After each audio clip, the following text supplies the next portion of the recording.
This is Matt Hurt at Obsessive Viewer on Twitter. This is Tiny at Obsessive Tiny on Twitter.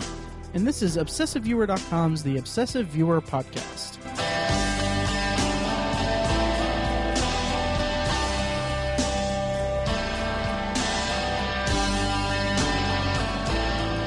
Welcome to a special episode of The Obsessive Viewer. This episode is an interview with writer and director Michael Goldburg of Home on the Range Productions and Dave Chan of Navy Yard Films.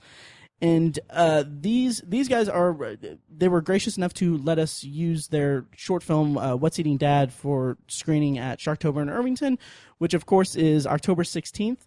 And it's $8 at the door, cash, and then also it's $5 if you have tickets from the Irvington Ghost Tours. That's more information for that can be found at shocktoberinirvington.com. So, Michael and Dave, how's it going, guys? Great. Thank you so much for having us. Yeah, thanks for having us. Oh, our pleasure. Thank you so much for letting us screen your short. I saw What's Eating Dad at Indie Film Fest over the summer, and it was part of the Hoosier Reels block of short films, and I mentioned it on the website and on the podcast here that was my favorite short of the shorts in that block, because for several reasons we'll get into when we discuss it, but I was really happy that you guys were kind enough to let us use that for Shocktober. Oh, absolutely. I'm glad you asked us. That's terrific. Yeah.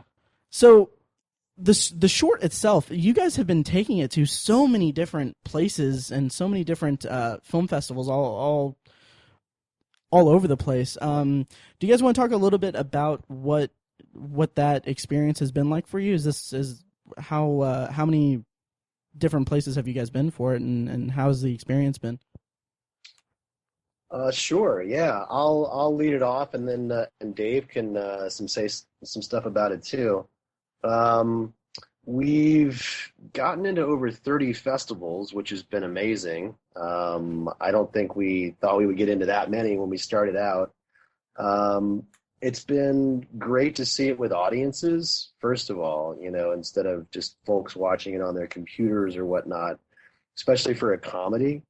To see it in all these different places with different audiences has been really rewarding. It's been a lot of fun.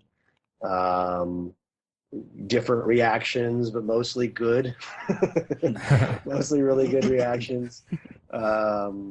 And it's been just traveling to all these different places has been amazing. We've met some incredible filmmakers who are now friends. The folks who put on these festivals have done amazing jobs. The staffs there with the programming, the panels, parties, everything. We've seen a lot of places we haven't been to before. And yeah, I mean, the main thing I think, and also we've been, I guess the other big thing is pitching our feature, which we can talk more about later, but it's been a great way to talk about the feature Surefire, which is a crime comedy that we're doing. It's our first feature. And getting into all the festivals has been great to really talk it up there. And we've met a lot of people. We've met producers. We've met cast or potential cast. We've met investors. So it's been a great platform for us.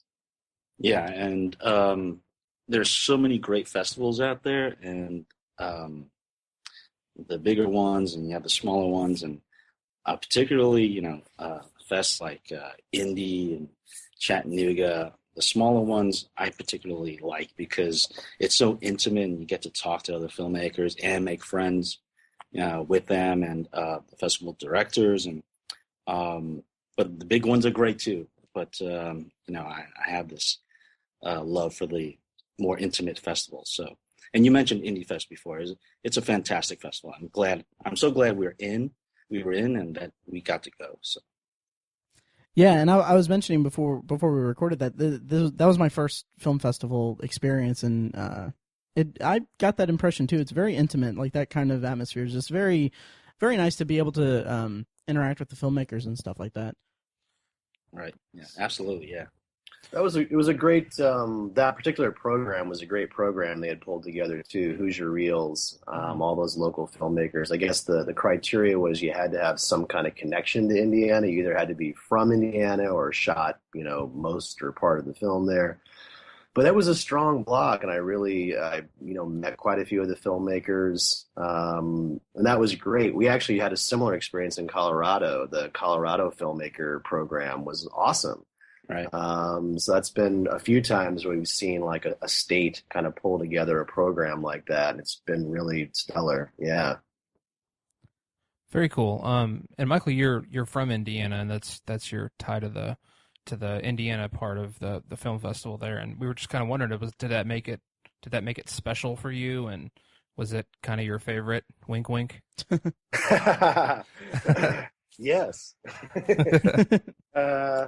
No, it was fantastic. I was really glad we got in. And yeah, and it was even on being from Indiana, it was kind of a homecoming. I grew up in Marion. So I was able to get some family up there to see it or down there to see it. And I also have some family in Indianapolis as well who came out for it, which was awesome. It was a great way for them to all get to see it on the big screen. And the fest itself just made us feel at home right away, even if we hadn't or I hadn't been from Indiana. They took really good care of everybody.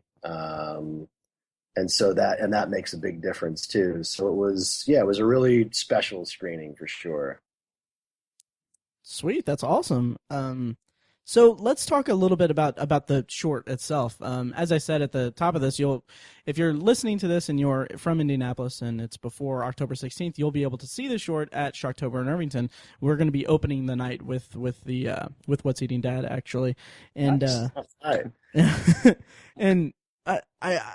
The screening I went to at Indie Film Fest, you guys were actually there and you did the Q&A and stuff. And, man, I really loved this short in particular because it's a great piece of zombie fiction. And I'm a huge zombie nerd and fan for that subgenre. But the thing that really stuck out to me about it was that, and I don't want to give anything away about the plot or anything like that, but what it does is it does what all great zombie fiction does, is that it uses the genre as kind of a backdrop for a stronger theme. And in What's Eating Dad's case, I felt like it was just a surprisingly poignant story about the power of denial and accepting the shortcomings and quirks of your loved ones. And I just wanted to see what was the genesis of this idea and how what went into actually making it. Well, that's great to hear. First of all, I agree with what you said. That was the idea, was to sort of use it, kind of as a jumping off point, the zombie genre. Mm-hmm. The genesis of it was, I guess, on a practical level, I had been directing a web series, like a darkly comic web series, and I was just directing and doing some producing on it. And it made me want to do a darkly comic short of my own. I actually wrote What's Eating Dad originally to be part of that web series. But because it was longer, it didn't quite fit the format. That's when I realized, this is a standalone short. It's not really going to work for the show, but I still want to do it. And in terms of theme, I think, I wanted to deal with family dynamics. I wanted to deal with dysfunction in families. I wanted to deal with denial. And so when I started thinking about this short and making something darkly comic, that idea was the jumping off point. I was like, I'll make it about, a girlfriend who's meeting her boyfriend or significant other's family for the first time, and sort of what would be the most absurd thing that, they would be in denial about. And then it hit me right away that, he'd be a zombie. He'd be a monster. The father would be a monster. And, she can see that, but they can't. And then what happens from there? And then the idea and the script came together pretty quickly after that.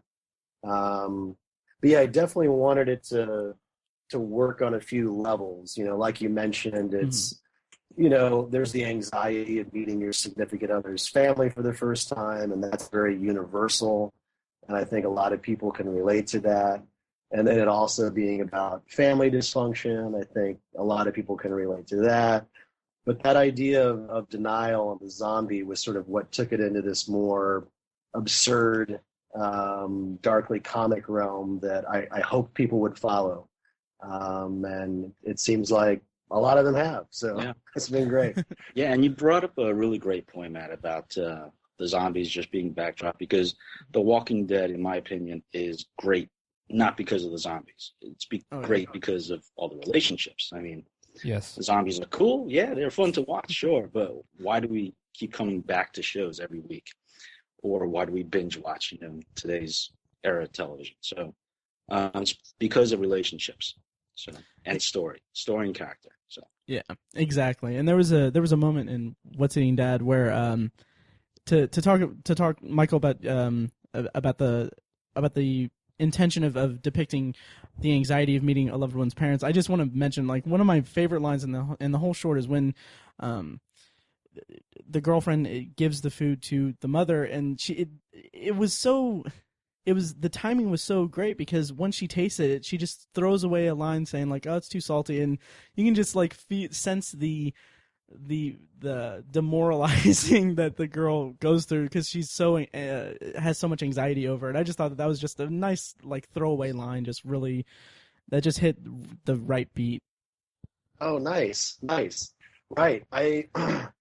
That's cool that you mentioned that line. What's also nice about it is that the boyfriend jokes about that with her at the very beginning of the film. In a nice, sort of sweet, loving way. And then when the mom comes in, it's got more bite to it. Exactly. So that's like an interesting parallel.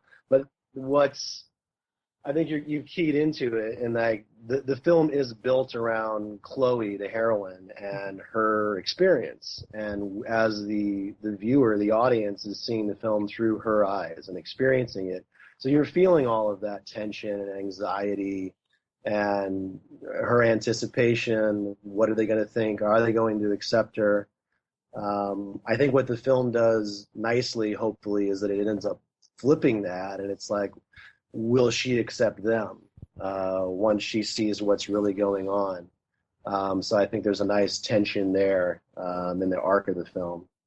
Nice. Right. Yeah, I was very curious about the how the shoot went, and the reason is because I really regret not being able to go see it in the theater like Matt did.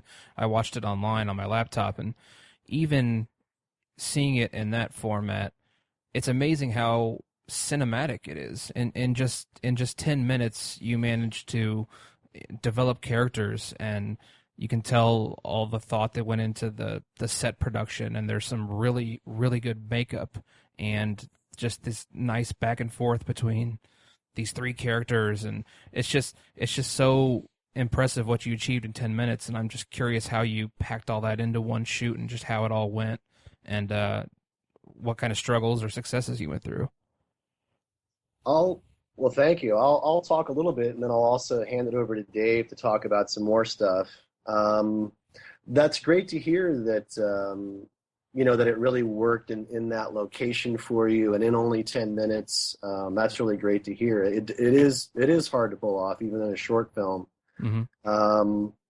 I think even as inspirations, I didn't mention this earlier, but a couple of the things you said, it was very cinematic. That's great to hear. Even in just an apartment. Mm-hmm. I'd say the two things that I was looking at prior to shooting the film was, believe it or not, the two films were Annie Hall, the Woody Allen film, and then Rosemary's Baby, the Roman Polanski film. Oh, perfect. Annie Hall in particular for the dinner scene, the scene where Alvy meets Annie's parents for the first time. Mm-hmm. And it's all shot from Alvy's point of view. And, as he's looking around and then he even starts commenting, it gets very subjective, and we're very much, in his world watching all these people. So that was a key thing for the dinner scene itself, was I wanted to lock in on her point of view and get very subjective about it. And then with the Polanski, with Rosemary's Baby, it was just this upside down world that character in that film finds herself in, and then surrounded by all these people who are equally in denial. They're all denying that there's some sort of conspiracy going on when there really is. Similarly, Chloe in What's Eating Dad is surrounded by all these people denying that there's anything going on, and it's a horror film, and she's sort of our Alice in Wonderland who's kind of stepped through the mirror, and she's now dealing with this crazy world. But that was sort of what was sort of going through my head going to shoot the film, and so we did want to make it as cinematic as possible. We did get, I'll let Dave talk about it, but we got access to a great location with a friend of ours, and I think that really helped out with the production value too. I'll hand it over to Dave for a bit.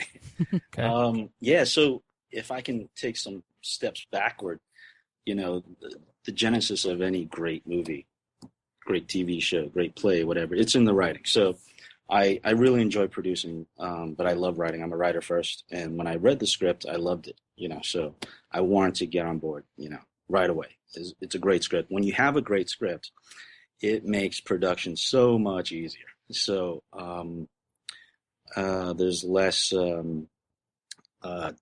doubting yourself, should this scene take place like this, or should this character say that?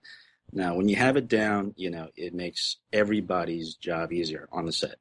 So having said that, I felt like the production was pretty smooth. We did have some challenges. The actor who played the zombie, he really couldn't take the contacts. So what you saw in the film, that was post work. But the contacts were really hurting his eyes. We were like, okay, so don't worry about it. We'll fix it in post. So that's what we did, and I'm glad we did because I think that really helped sell the zombie look a lot. But thank you on the makeup compliment too, because Kate Susan, our makeup artist, worked on After Earth with Jaden Smith, Will Smith. Terrific, fantastic makeup artist. So nice. Highly recommend her. But it was 2 days of shooting, 2 long days, but definitely well worth it. Learned a lot, made a lot of great friendships out of it. So, it's always fun to work with insects. I don't want to give it away. I think on just on a practical level too, we David Power is our friend, and he also worked on the film, and he let us shoot in his apartment. And he was also gracious enough to let me and the actors and Dave and some of the other crew come in even beforehand to block it, which was very helpful. I had done storyboards, but it was great to then get in the location and really kind of map it out with the actors. And that helped to get it done in 2 days, even though it was still a long 2 days. It was a lot to coordinate. But, it was a couple of those things I think were key, too, to having it go as smoothly as it could. Got to actually look through the lens and the location with the actors, and that was really helpful. That's great. Yeah. And also, he seems like a really cool guy. Your friend that let you use his apartment to have those insects in it. Yeah, he's very cool. He's Canadian. So nice. Oh, there you go. Still laid back. Yeah. Well, he roaches. Right? Oh.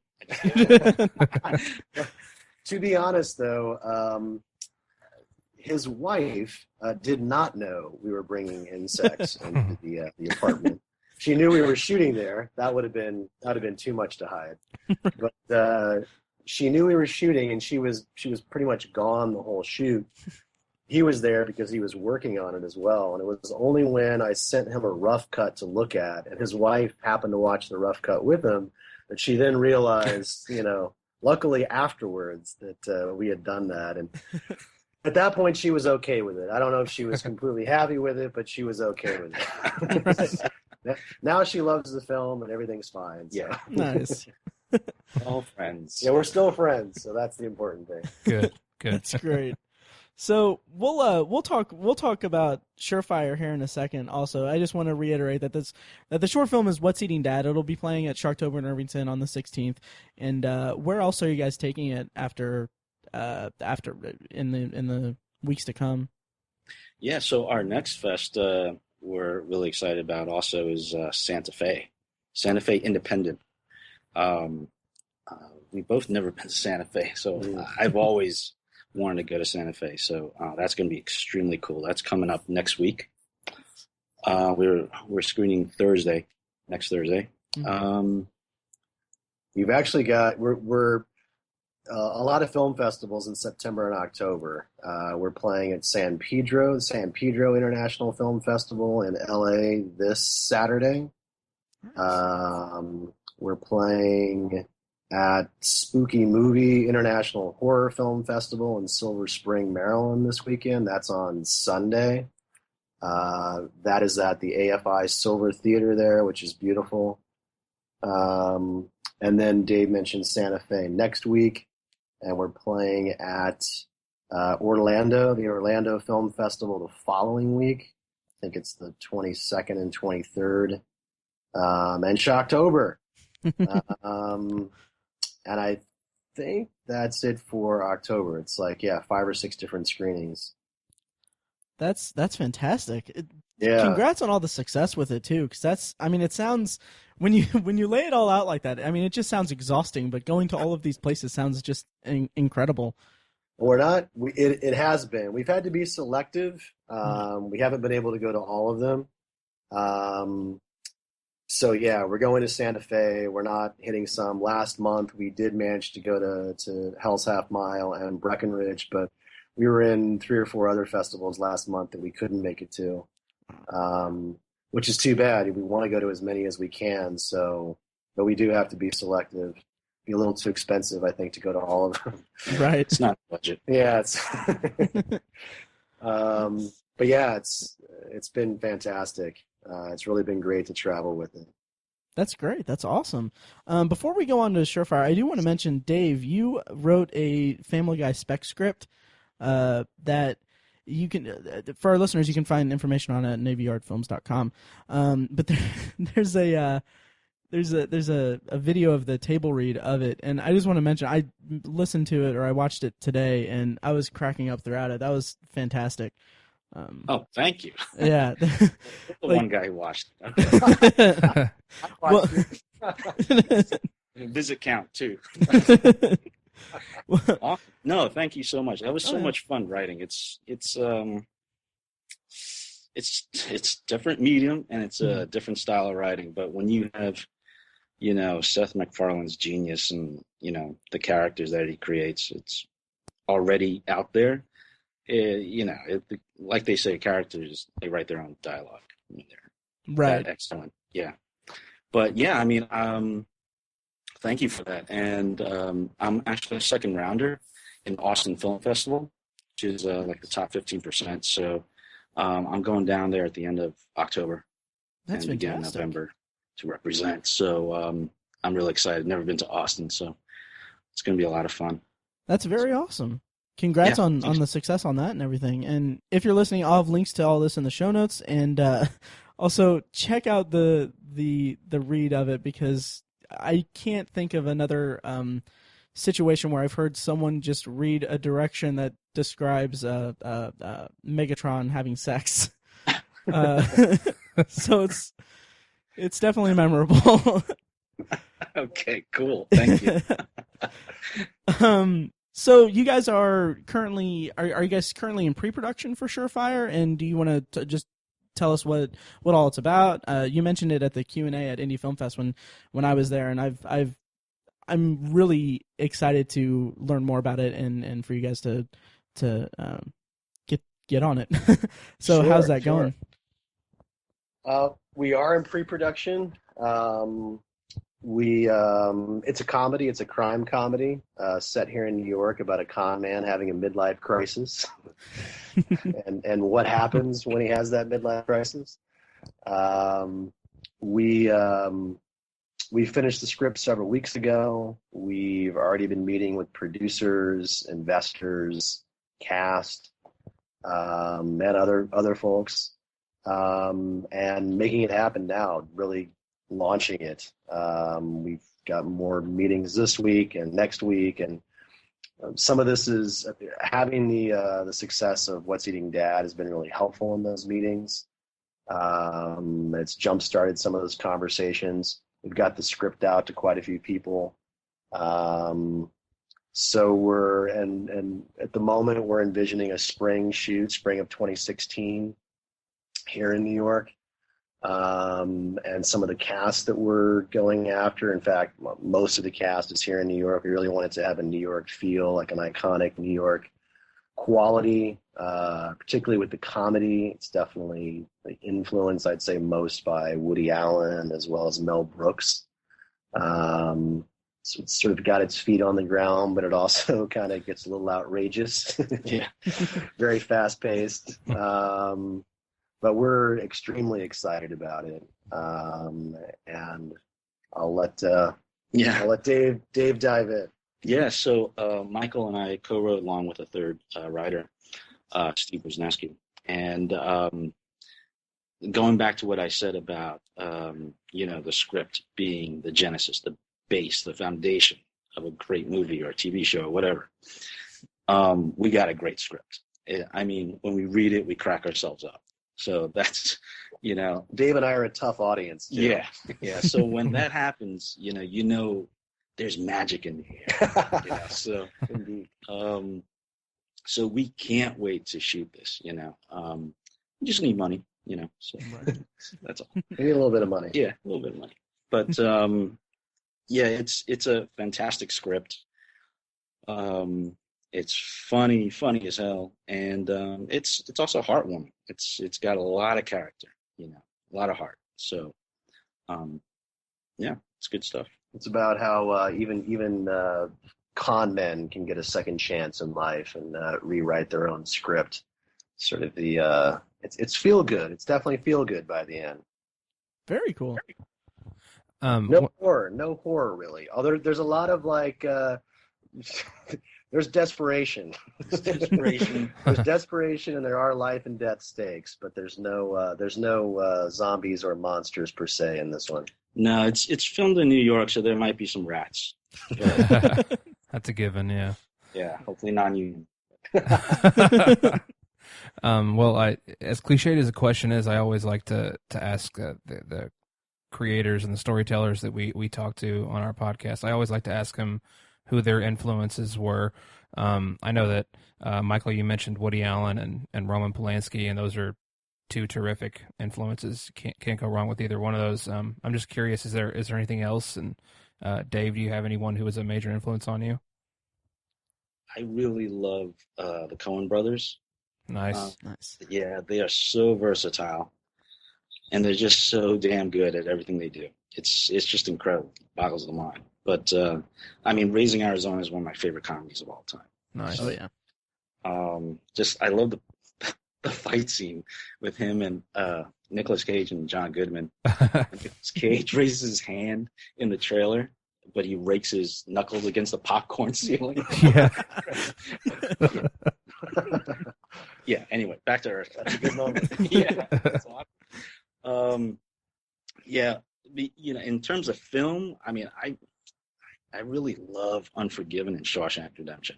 I watch those movies like a couple times a year. Nice. They're just beautiful movies. And Unforgiven, I love especially because it's an original screenplay by Dave Webb Peoples, and it's not an adapted one like a lot of movies are.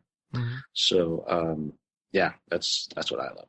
Very cool. Very cool. Michael, do you have any other influences in your writing and directing? Wow, there's so many.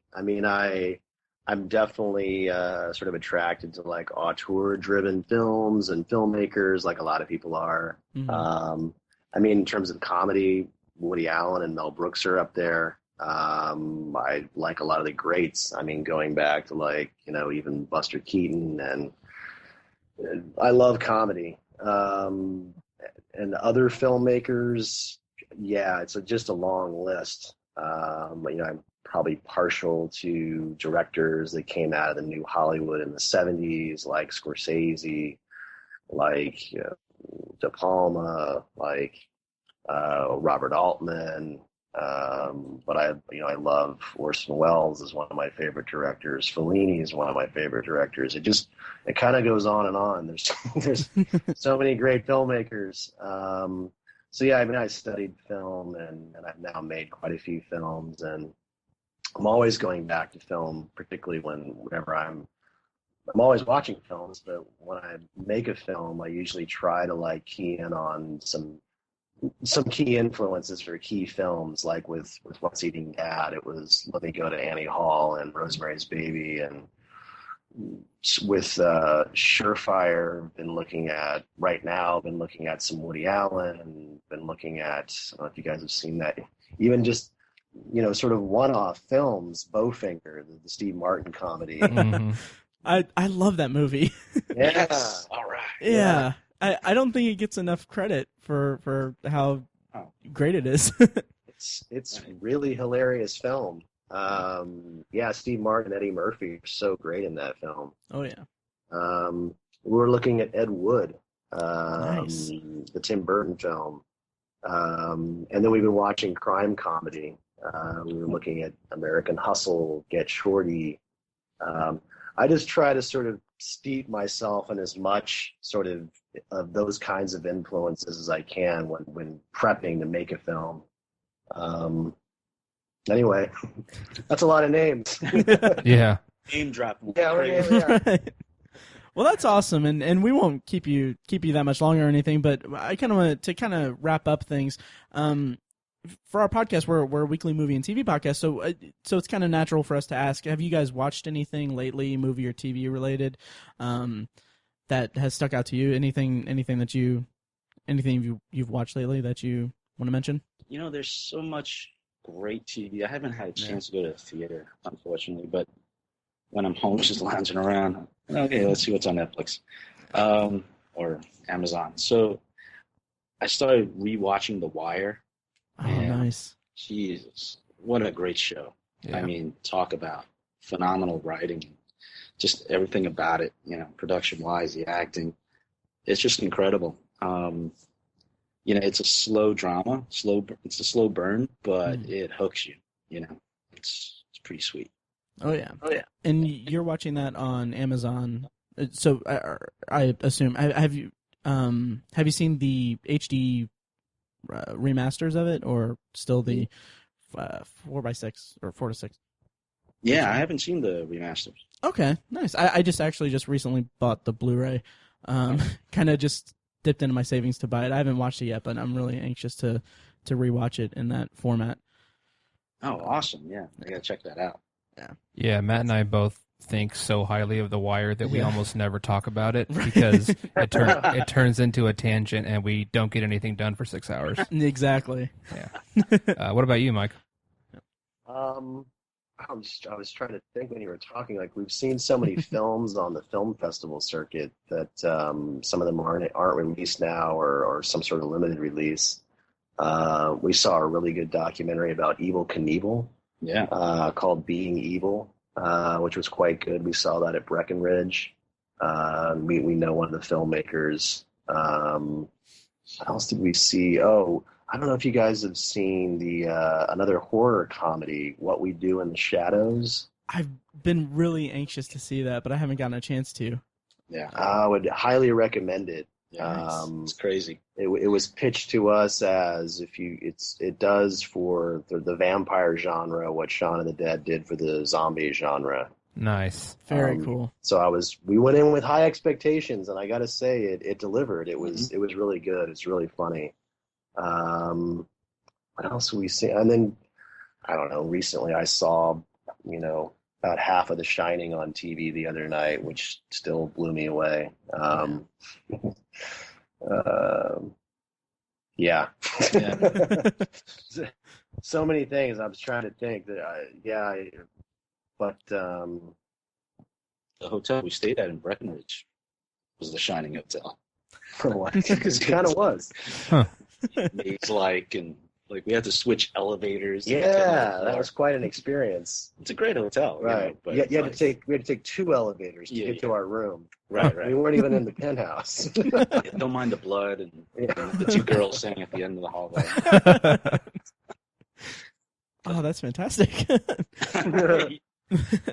That's one of my. We really thought of The Shining when that happened. Yeah. No, yeah. That's one of my goals is to stay in a hotel like the Overlook, The Shining. Yeah. So, all right. Well, we can wrap this up here. Thanks so much, guys, for chatting with us, and again for letting us screen What's Eating Dad. As we're about to wrap up, do you guys want to mention like where you can find more of your work online and everything? Sure. Well, you can see What's Eating Dad, or you can see the trailer at least for What's Eating Dad at what'seatingdad.com. And then my own website, michaelgoldburg.com. It's Goldburg with a B-U-R-G at the end. You can see some more of my shorts there, and some. There's also links to a web series I did and some commercials I've done and prior shorts. So check it out. Yeah. So besides what'seatingdad.com, my site is navyyardfilms.com, and they'll list other projects I'm working on. And just so you know, too, I don't know if we touched on this, but we have a couple of distribution deals for What's Eating Dad. So nice. You can actually catch What's Eating Dad on DirecTV. What? Yes. So, yeah, and we're talking to actually other distributors. So it's a good time for Dad. Every day is Dad's Day. Very cool. Well, again, congratulations on all the success for What's Eating Dad, and the best of luck to you guys on Surefire. And when the time is right, I would love to have you guys back on to talk about that when that gets wrapped up and all that. That would be amazing. Thank you. Terrific. Thank we'll you. take you up on that. Yeah, definitely. Yeah. All right. Well, we'll go ahead and sign out for this episode then. Thank you for listening, and thanks again, guys. Thank you. Thank you so much. Thanks, guys. This was great.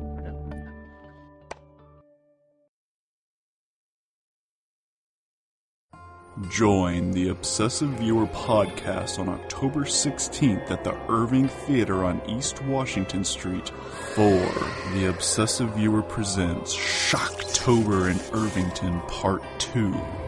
It's a one-night event screening of short films, including the premiere of J.P. Leck's The Lantern, the latest entry in his cross-medium Elsewhere World universe, as well as a modern retelling of Edgar Allan Poe's The Telltale Heart from the guys at Synapshot Productions and Billy and Brandon Watch Movies.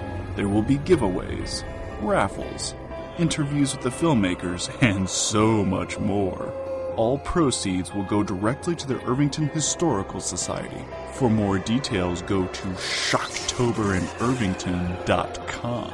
October 16th at the Irving Theater. Help support local filmmakers and a great community with The Obsessive Viewer.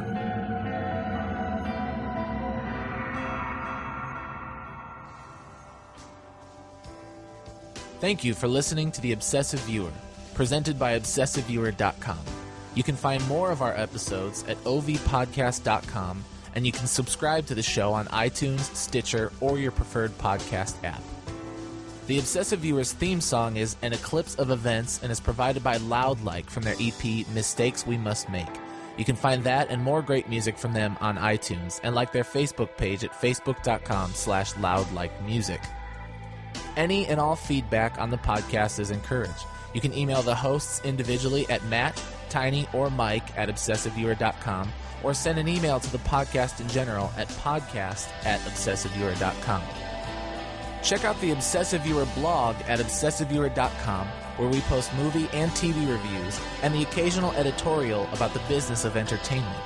You can also like us on Facebook at facebook.com/TheObsessiveViewer and follow us on Twitter at ObsessiveViewer, at ObsessiveTiny, and at IamMikeWhite. If you want more obsessive content in your life, check out our sister site, ObsessiveBookNerd.com, for book reviews, author spotlights, and a general celebration of reading. Finally, if you're philosophically curious, check out Tiny's side project podcast, The Secular Perspective, which explores the concepts of faith, religion, and existence from the perspective of secular hosts. You can find that at thesecularperspective.com and subscribe to the podcast on the podcatcher of your choice.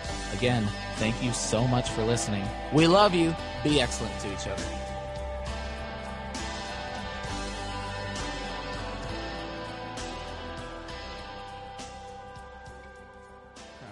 Sorry, I screwed that up. I messed up my notes. Sorry. You're a dude. Yeah. It's the beauty of podcasting. You can just redo it. And Yeah, edit it in. and it happens all the time. I've 2.5 years and I haven't gotten it down. So, all right.